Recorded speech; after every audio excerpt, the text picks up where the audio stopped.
கடவுள் அருள் டிவி நேயர்களுக்கு அடியேன் உங்கள் சிவயோகி சிவசக்திமான் சுவாமிகள் வணக்கத்தை தெரிவித்துக் கொள்கிறேன். இந்த பதிவில் கார்த்திகை மாத ராசி பலன்கள் 12 ராசிகளுக்கு முதல்ல பொது பலன்கள். கார்த்திகை மாதம் ஆரம்பிக்கும் பொழுது எந்தெந்த கிரகங்கள் எந்தெந்த இடத்துல இருக்குன்னு சொல்லி அதனுடைய பலாபலன் என்னென்று சொல்றது இப்போ விளக்கமாக சொல்லும். இந்த கார்த்திகை மாத பலன்கள் ஆரம்பிக்கும் நாளான 16/11/2024 முதல் 15/12/2024 வரை கார்த்திகை மாதம் தொடங்கும் தினத்திலே ரிஷப ராசியிலேயே குருவும் உச்சம் பெற்ற சந்திரனும் வீற்றிருக்கிறார்கள். அதன் பிறகு பார்த்தீர்களானால் கடகத்திலே செவ்வாய் பகவான் கடக்கிறார். கன்னி ராசியிலே கேது பகவான் இருக்கிறார். விருச்சிகத்திலே சூரியனும் புதனும் இருக்கிறார்கள். தனுசு ராசியிலே சுக்கிரன் இருக்கிறார். கும்பராசியிலே சனி பகவான் அமர்ந்திருக்கிறார். மீன ராசியிலே ராகு பகவான் வீற்றிருக்கிறார். இந்த வகையில் தான் இந்த கிரகங்கள் இருக்குது. அப்போ பார்த்தீங்கன்னாக்கா இந்த கார்த்திகை மாதமே கிருத்திகை நட்சத்திரத்தில் தான் தொடங்குது. இது ரொம்ப விசேஷம். ஒரு சில நேரத்தில் தான் இந்த மாதிரி அமையும். இது அபூர்வமாக அமைஞ்சிருக்கு. அப்போது கார்த்திகை மாதம் ஆரம்பிக்கும் பொழுது அந்த கார்த்திகை மாதத்தில் பிறந்த எம்பெருமான் முருகப்பெருமான் உடைய நட்சத்திரமான கிருத்திகை நட்சத்திரமும் ஆரம்பமாகிறது. அப்போது எவ்வளோ பெரிய விசேஷம். அதனாலே இந்த கார்த்திகை மாதம் மிகவும் சிறப்பு வாய்ந்த மாதமாக சொல்லப்படுப்போம். இதுவல்லாமல் குருவும் சந்திரனும் சேர்ந்து குரு சந்திர யோகத்தை ஏற்படுத்தி கொடுக்கிறார்கள். அடுத்ததாக பார்த்தீர்களானால் சூரியனும் புதனும் சேர்ந்து புதன் ஆதித்ய யோகத்தை ஏற்படுத்தி இருக்கிறார்கள். அப்போது இருவகையான யோகங்கள் இந்த மாதத்தில் வீற்றிருக்கிறது. இந்த யோகங்கள் வீற்றிருக்கிறபடியால் சூரியனுடைய ஆதிக்கம் பெற்ற சிம்மராசிக்காரர்களும் சந்திரனுடைய ஆதிக்கம் பெற்ற கடகராசிக்காரர்களும் குருவனுடைய ஆதிக்கம் பெற்ற தனுசு மீனம் ராசிக்காரர்களும் புதனுடைய ஆசை பெற்ற மிதனம் கன்னி ராசிக்காரர்களும் கண்டிப்பாக விசேஷமான பலன்களை அடைவார்கள். ஏன்னா அந்தந்த அவங்கவுங்க ராசிக்கு உண்டான கிரகங்கள் யோகம் பெற்று விளங்குது.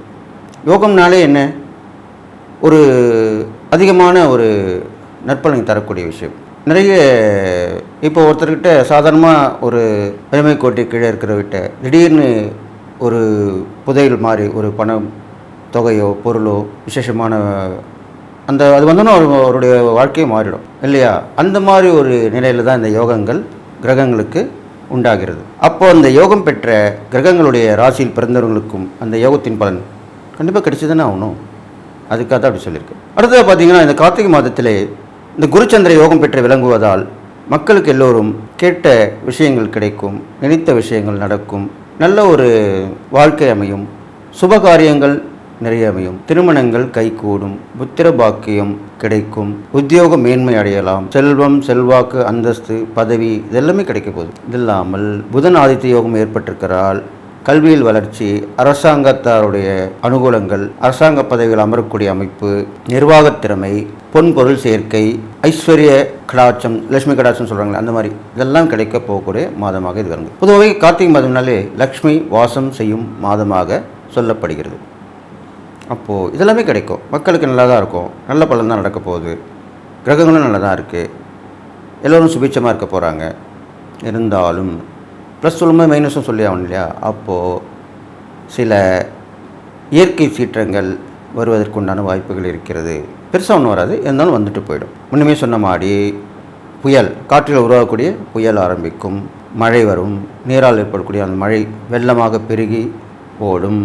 அதன் மூலம் சில ஜீவராசிகள் மனிதர்கள் பாதிக்கப்படுவார்கள். ஆங்காங்கே சில நிலநடுக்கங்கள் ஏற்படும், சுனாமிக்கு உண்டான விஷயங்கள் நடைபெறும். அடுத்ததாக காற்றில் நீரால் பரவக்கூடிய கிருமிகள், வைரஸ் சொல்கிறோம் இல்லையா, அந்த கிருமிகள் பரவதற்கான வாய்ப்புகளும் இந்த மாதத்திலே ஏற்பட போகிறது. அதனால் மக்கள் அனைவரும் மிகுந்த ஜாக்கிரதையாக இருக்க வேண்டும். அப்போது பெரும்பாலும் வெளியில் செல்வதை தவிர்க்க வேண்டும். இயற்கை சீற்றம் வரப்போகும் போது நம்மை காத்துக்கொள்ள வேண்டும். அப்படி இருந்தால் கண்டிப்பாக இந்த மாதம் பலவிதமான ஏற்றங்களை கொடுத்து நல்வாழ்க்கை பாதையை உண்டாக்கி கொடுக்கும் என்பது சர்வ நிச்சயமாக சொல்லப்படுகிறது. எனவே இந்த கார்த்திகை மாத பலன்கள் பார்க்கும்பொழுது இயற்கை சீற்றங்களை மட்டும் நாம் தவிர்த்து விட்டால் மற்றபடி எல்லாமே நல்லதாக இருக்கும். மக்கள் விழிப்புணர்வாக இருப்பார்கள், மக்களுக்கு பாதுகாப்பு கிடைக்கும், அரசாங்கத்தின் ஆதரவு கிடைக்கும், அவருடைய தனிப்பட்ட திறமை, அவருடைய ஆசாபாசங்கள் எல்லாம் அதற்கு ஏற்றபடி நிறைவேறப் போகிற காலமாக இது இருக்கப் போகிறது.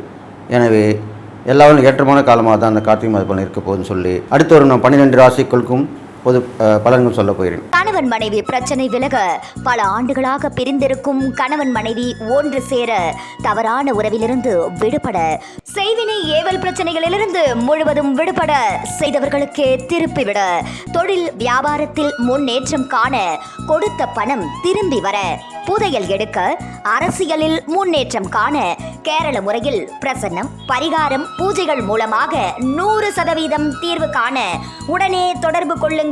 ஜெயா டிவி புகழ் ஞானகுரு அவர்களை. அன்பு நேயர்களே, 12 ராசிகளுக்கு உண்டான கார்த்திகை மாத ராசி பலன் சொல்லுவார். அந்த வகையில் இப்போ கன்னிராசிக்காரங்க சொல்ல போகிறேன். கன்னிராசிக்காரங்களுக்கு பார்த்தீங்கன்னா ராசியிலே கேது இருக்காங்க, 7 ராகு இருக்காங்க. அதனால நிறைய பிரச்சனைகள், வீணான மனக்குழப்பங்கள், எது செய்கிறது எது செய்யக்கூடாது அப்படின்ற சிந்தனை இல்லாமல் இருக்கிறது, தாண்டூன்தனமாக நடந்துக்கிறது, இதெல்லாம் ஈடுபட்டு மாட்டிக்கிறது, இப்படி தான் இருந்துட்டு வந்தீங்க. ஆனால் இப்போ இந்த கார்த்திகை மாதம் உங்களுக்கு ரெண்டு கிரகங்கள் சேர்ந்து, குரு சந்திரன் புதன் சூரியன் சேர்ந்து யோகத்தை கொடுக்குறாங்க.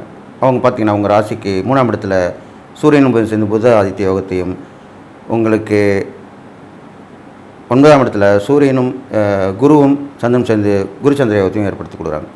அப்போ கண்டிப்பாக நல்லதாக நடக்கும். உங்களுடைய முன்னேற்றங்கள், துணிவு, தைரியம், தன்னம்பிக்கை எல்லாமே வெளிப்பட போகுது. அது மூலமாக செய்யக்கூடிய முயற்சிகள் ஜெயமாகும். பயணங்கள் நிறைய பேர் தொடர்ந்து போயிருக்கு, அது மூலிமா லாபங்கள் கிடைக்கும். உங்களுக்கு நல்ல சக்தி உடம்புல ஏற்பட்டு அது மூலிமா சுறுசுறுப்பாக இயங்குவீங்க. இது மாதிரி நடக்கும். அடுத்ததாக பார்த்திங்கன்னா கண்டிப்பாக வாகனம் உங்களுக்கு வந்து சேரும். வாகனக்காரங்க நாண்டிய சுக்கரன் இருக்கிறனால வாகனம் கண்டிப்பாக வந்து புதுசாக வண்டி வாங்குவாங்க. அதிக தொழிலாக பண்ணுறவங்க இன்னும் நல்லா நிறைய வண்டி வாங்கி விட்டு நிறைய வருமானத்தை பெருக்கிப்பீங்க. பெண்கள் வழி தொடர் மூலிமா நல்ல லாபங்கள் கிடைக்கும். அவங்க குழு அமைச்சு செய்யக்கூடிய விஷயங்கள்லாம் சக்ஸஸ் ஆகும், வெற்றி பெறும். மகளிர் குழு வச்சுருக்கவங்க எல்லாமே நல்ல நிலைமைக்கு வந்துடுவாங்க. இது மாதிரி நடக்க போகுது. பெண்களாக இருந்தால், ஆண்களாக இருந்தால் அவளுக்கு வேலை வாங்குறவங்க நல்ல முன்னேற்றமான நிலைமை கொண்டு வருவாங்க. ஆன்மீகம், அரசியல், சினிமா எல்லாத்துலேயும் ஒரு வழி வந்து போயிடும். உங்களுக்கு ரவுண்ட் அடிப்பீங்க, அதில் வெற்றி பெறுவீங்க, கண்டிப்பாக வருவீங்க. எல்லாமே நல்லதாக இருக்குது. கிரகங்கள் எல்லாமே அந்த மாதிரிலாம் சொல்லப்பட்டிருக்கு. அடுத்ததாக கணவன் மனைவி கொஞ்சம் பிரச்சனைகளை வந்துட்டு போயிட்டு இருந்திருக்கோம். அதெல்லாமே இப்போ ஓரளவுக்கு கொஞ்சம் புரிஞ்சு நடந்துப்பீங்க. பார்ட்னர்ஷிப்பு, கூட்டு முயற்சி, இது மாதிரிலாம் படிக்கும். எல்லாமே நல்லதா குரூப்பாக செய்யக்கூடிய விஷயங்களும் நடக்கும். நல்லது நடக்க போகுது. அடுத்த கன்னிராசிக்கு பார்த்தீங்கன்னாக்கா அவங்க ராசிபதி புதன் தான்.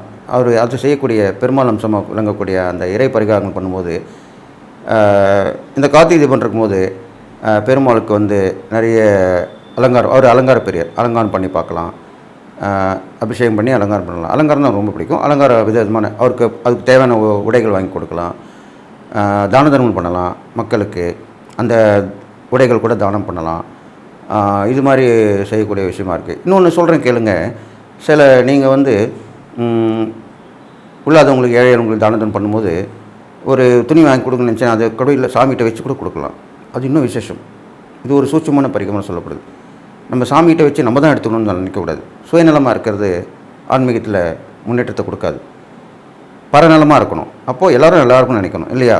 அப்போ என்ன பண்ணணும்? நீங்கள் எப்படி துணியை சாமிகிட்ட வச்சு வாங்கிக்கிறீங்களோ அந்த மாதிரி சாமிகிட்ட வச்சு ஒரு கவரில் போட்டு கொடுத்து வச்சு வாங்கி அதை நம்ம தானம் பண்ணால் அதில் இன்னும் விசேஷம் இருக்கும்.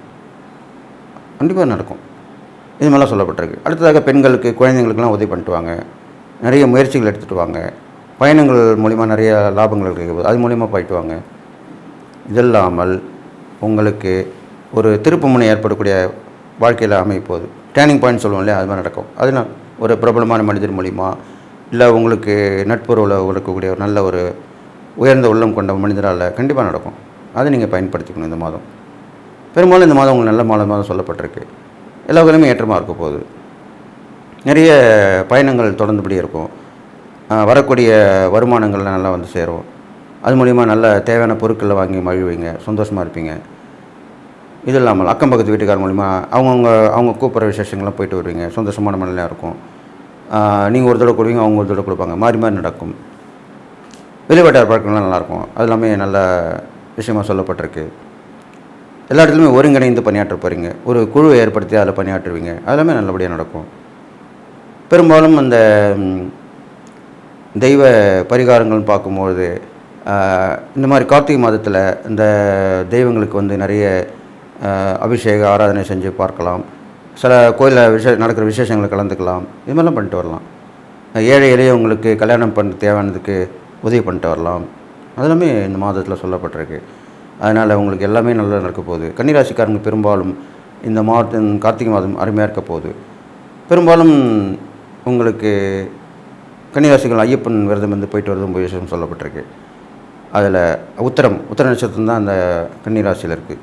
அப்போது ஐயப்பனுடைய நட்சத்திரமாக சொல்லக்கூடிய அந்த உத்திரம் இருக்கிறதால் நீங்கள் அந்த ஐயப்பன் விரதம் இருந்து போயிட்டு வரலாம். சபரிமலைக்கு தான் போயிட்டு வரணும் இல்லை. இப்போது அங்கங்கே ஐயப்பன் கோயிலாக இருக்குது. 48 நாட்கள் தான் விரதம் போகணுன்னு அவசியம் இல்லை. குறைந்தது 11 நாட்கள் போயிட்டு வரலாம். சில பேர் பாருங்கள், இந்த ஒரு நாள் இந்த விஷுன்னு வரும். நம்ம தமிழ் வருடப்பிறப்பு மாதிரி மலையாள வருடப்பிறப்பு விஷுன்னு சொல்லுவாங்க. அந்த ஒரு நாள் போயிட்டு விரதம் வந்து போயிட்டு வந்துடுவாங்க. அது மாதிரிலாம் பண்ணலாம். ஏற்கனவே நிறைய வழிகள் முறைகள் இருக்குது. அதை நம்ம பயன்படுத்திக்கணும். அவ்வளோதான். ஐயோ 48 நாள் இருக்கணுமே, விரதம் இருக்கணுமே, அது மாதிரிலாம் சொல்ல வேண்டிய அவசியமே இல்லை. நம்ம மனசில் நினச்சோம்னா கண்டிப்பாக மாலை போட்டு போயிட்டு வந்துடலாம். அது ஒரு நாளாக இருக்கலாம், 11 நாளாக இருக்கலாம், 21 நாட்களாக இருக்கலாம், அல்லது ஒரு மாதமாக இருக்கலாம், அல்லது 48 நாட்களாக இருக்கலாம். எப்படிலாம் இருந்துட்டு போட்டோம். விரதம் தான். நீங்கள் வழிபடுறது தான். அதனுடைய பலன் கண்டிப்பாக கிடைக்கும். ஆகவே கன்னிராசிக்காரர்கள் கண்டிப்பாக ஐயப்பன் விரதம் இருந்து மாலை அணிந்து ஐயப்பனை தரிசித்து வருவது ரொம்ப விசேஷமாக சொல்லப்பட்டிருக்கு. அது இல்லாமல் உங்களுக்கு பெரும்பாலும் விநாயகருடைய வழிபாடு ரொம்ப விசேஷமாக சொல்லப்பட்டிருக்கு. நீங்கள் எங்கே பார்த்தாலும் விநாயகர் வழிபடலாம்.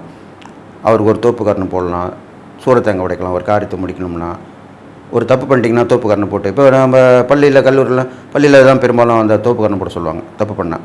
அப்போ நம்ம தப்பு பண்ணிட்டா பாவம் மன்னிப்பு கேட்குற மாதிரி தான். அப்போ பிள்ளைகிட்ட போயிட்டு தோப்புக்காரன் அதுக்காக தொடர்ந்து பாவ காரியங்கள் செய்யக்கூடாது.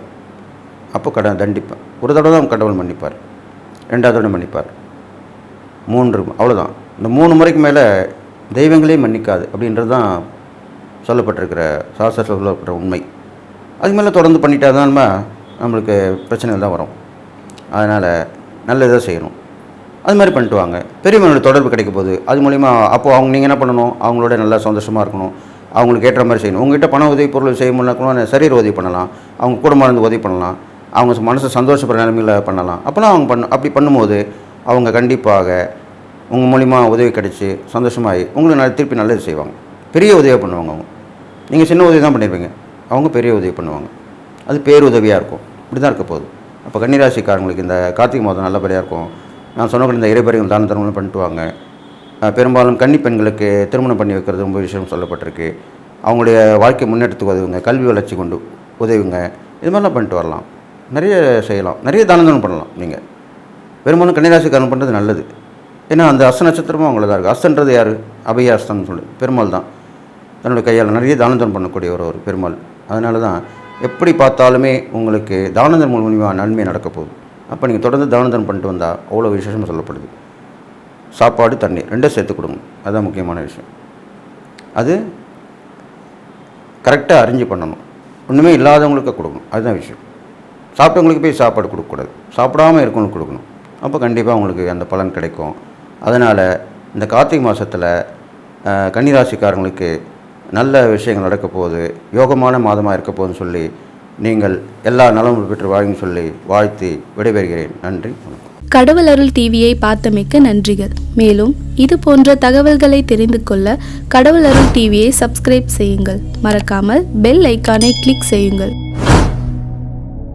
கணவன் மனைவி பிரச்சனை விலக பல ஆண்டுகளாக பிரிந்திருக்கும் கணவன் மனைவி ஒன்று சேர, தவறான உறவிலிருந்து விடுபட, செய்வினை ஏவல் பிரச்சனைகளிலிருந்து முழுவதும் விடுபட, செய்தவர்களுக்கு திருப்பிவிட, தொழில் வியாபாரத்தில் முன்னேற்றம் காண, கொடுத்த பணம் திரும்பி வர, புதையல் எடுக்க, அரசியலில் முன்னேற்றம் காண, கேரள முறையில் பிரசன்னம், பரிகாரம், பூஜைகள் மூலமாக 100% தீர்வு காண உடனே தொடர்பு கொள்ளுங்கள். ஜெயா டிவி புகழ் ஞானகுரு அவர்களை.